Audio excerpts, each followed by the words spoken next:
You don't have any solutions. You want to invest in gobbledygook and take away money from police officers who actually keep our communities safe. And when you're called on the record, you deny it. It's all there in black and white. And your record is there in black and white, and it's a disgrace. We reduced homicides by 31%. And as someone who's been shot and nearly killed, I take offense that you would think that I take offense that you won't answer my questions, not focused on that you reducing deny your violence. own words, and that you are leading this committee astray. And frankly, sir, your policies are absurd. Because you talk about reducing violence. Oh, no, sir. Violence. You're looking at somebody who's reading you your own words, and I'd like to hear an answer. Programs. Here's the answer. The answer is Senator Josh Hawley absolutely torched a Biden official over their radical soft on crime and agenda, and the guy couldn't even define the terms in his own policy report. You cannot make this up. This is about exposing how the radical left is trying to rewrite how law and order works in America. And when confronted with the facts, they deflect, and they pretend they never said what's written in black and white. This is the Prodigy Unfiltered. Thank you, Mr. Chairman. Thank you. Just a second, Senator Hawley. Now with the clock's right, go ahead. Thanks to all the witnesses for being here. Ms. Cook, I want to say thank you especially to you. Thank you for being here. Thank you for telling your story. And I'm sorry for what you and your family have had to endure. And it's powerful to have you here today. Thank you very much. I want to talk about some of these policies that have gotten to where we are today. Mr. Jackson, if I could just start with you. You were Deputy Director in the Biden White House for gun violence and a special assistant to the president. Is that correct? Yes, sir. You're also affiliated with the Community Justice Action Fund. Is that correct? Yes, I'm also a survivor of gun violence. You were their executive director. When was that, the Community Justice Action Fund? 2021 to 2023. And you're affiliated with them now? Yes, as executive advisor. Okay. The Community Justice Action Fund is, do you disclose your donors? Yes. All of the donors are public? Yes. You're funded by the Tides Advocacy Group, among others? They're a fiscal sponsor. This is, right. They That would be handle a our donor. HR. Yeah. This is a George Soros funded group? No. He's one of the donors? No. He's a donor to the Tides Advocacy Group. Yeah, that's our fiscal sponsor. So they handle our HR, our back office, our operations. Great. Okay.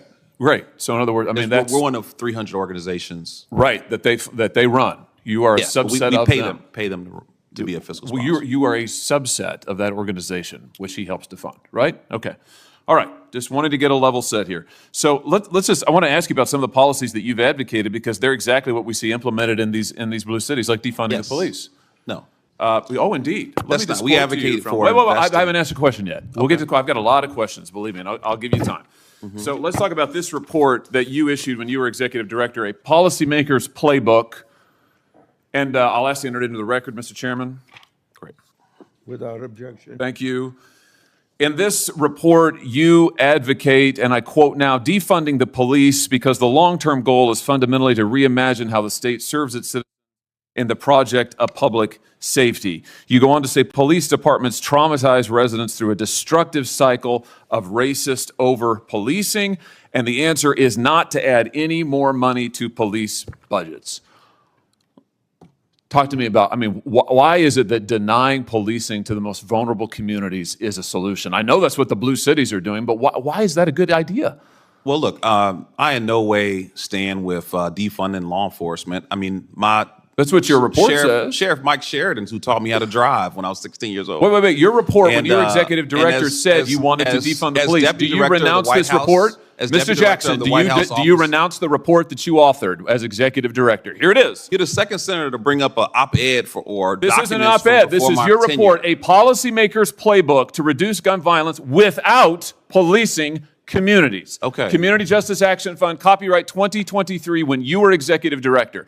Now you say you don't know anything about it. Now you say that you haven't heard of it, just like the Democrats who all of a sudden say, oh, we're all for the police. They've been advocating defunding them for years. Okay, well, you can look at documents or you can look at results. My question is, do you renounce this report now? You say you no longer agree with this. And my answer is that I led the efforts to invest $42 billion in law enforcement. You've advocated defunding the police as executive director of an organization that you still lead and are affiliated with. Never see me advocate for that directly. What you see me So advocate for what is this a then? comprehensive approach to reducing violence. Right. The And we've comprehensive recognized approach is that defunding law the police, enforcement is a which is part what of the this ecosystem says. the entire time. This is so typical of what the Democrats do now. After your policies have transparently failed and led to the deaths of millions of Americans, now you say you've never heard of defunding the police. Your own report recommends it on page after page after page. Let me ask about something else you say. Here's what you say we ought to invest in. Instead of funding the police, here's what we ought to invest in.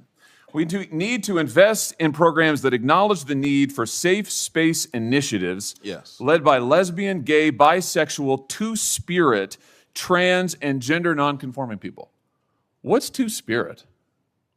Well, look, I don't know exactly. You guys are pulling some interesting quotes. This here. is from your report. If you look at the report, the focus is on investing in violence intervention, outreach workers. What is you victim say? You services. say that you shouldn't invest in the police, but we ought to invest in two-spirit community programs that acknowledge two-spirit. Look, we are not going to discriminate what against. is that? We're not going to discriminate against any nonprofit that What wants is to a help us two-spirit? prevent violence in What our is community. two-spirit? You say don't fund the police, but do fund programs that create safe spaces for two-spirit people. What is?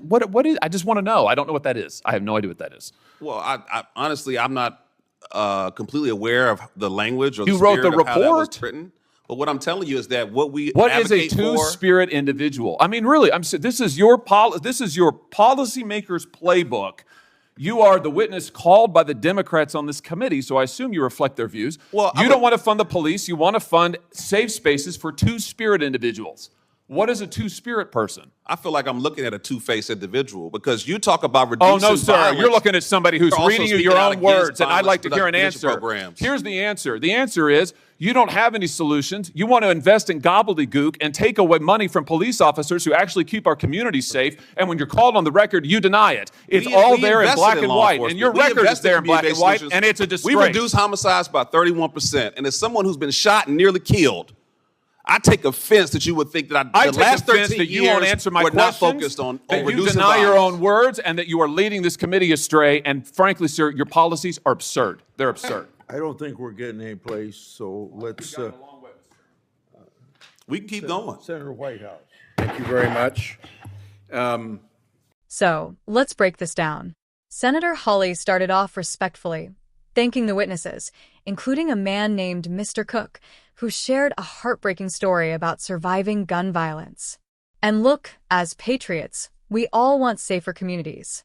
Nobody wants innocent Americans gunned down in their own neighborhoods. But here's where it gets interesting. Hawley turns to Mr. Jackson. This guy used to be a deputy director for gun violence in Biden's White House, and now advises a group called the Community Justice Action Fund. And right off the bat, Hawley exposes how this group is funded through Tides Advocacy, which is heavily bankrolled by none other than George Soros. Yes, that's Soros, the billionaire who's been funding left-wing district attorneys and pro-criminal policies all across America. And of course, Jackson tries to brush it off. Oh, we're just one of 300 groups, blah, blah, blah, but we know how this game works. It's always the same network of radical money pushing the same failed agenda. Then Hawley pulls out the smoking gun, a 2023 report authored by Jackson himself when he was executive director. And what does it say? That police departments traumatize residents and that the solution is not more funding for law enforcement. Instead, they call for reimagining how the state protects citizens, code language for defunding the police. And what does Jackson do when confronted with his own words? He flat out denies it. He says, "Oh, I never supported defunding law enforcement. I actually invested $42 billion into policing." Give me a break. This is classic leftist gaslighting. They scream, "Defund the police," when it's popular with the woke mob. Then, when crime explodes in our cities, they suddenly pretend they've always supported law enforcement. Do they think we're stupid? The receipts are right there. His own report says exactly what he's now trying to deny. But it gets worse. Instead of putting money into law enforcement, into the men and women who actually keep our streets safe, Jackson's report calls for funding safe space initiatives led by two-spirit and gender non-conforming people. And here's the kicker. When Hawley asks him, "What's a two-spirit person?" Jackson admits he doesn't even know. He can't define a key term in his own policy document. Folks, this is the caliber of people shaping crime policy in the Biden administration. People who write this woke nonsense and then have no idea what it even means. This isn't about public safety. This is about woke virtue signaling. It's about putting identity politics above the lives of American citizens. They'd rather throw millions at safe spaces for some buzzword they can't even define than hire more cops or back the blue. This exchange is bigger than just one witness. It exposes a pattern we've seen over and over again from the radical left and the Biden White House. They advocate policies that weaken law enforcement, empower criminals, and endanger families, and then they deny it when those policies blow up in their faces. Hawley calls them out for exactly that. He points out how these policies have led to the deaths of millions of Americans, and he's right. Look at Chicago, New York, San Francisco, all run by Democrats, all soft on crime, all falling apart. Ordinary people are being assaulted, robbed, and murdered while the elites in D.C. debate two-spirit initiatives. And when Hawley presses Jackson for straight answers, the guy crumbles. He takes offense at the questions. He claims they reduced homicides by 31%, but can't explain how or show any real results. It's the same song and dance. Blame the system, deny responsibility, and pretend everything's fine. This hearing should wake people up. It shows the fundamental difference between America First patriots and the radical left. We believe in law and order. We believe police officers are heroes who put their lives on the line to keep us safe. We believe criminals belong behind bars, not coddled with social programs and identity-based safe spaces. The left believes the opposite. They see police as the problem. They think criminals are victims. And they're so obsessed with their woke agenda that they'd rather rewrite reality than admit their policies have failed. We cannot let people like this shape our future. We need strong leaders who back the blue, restore order, and put American families before political correctness. That's what President Trump stood for, and that's what this country desperately needs again.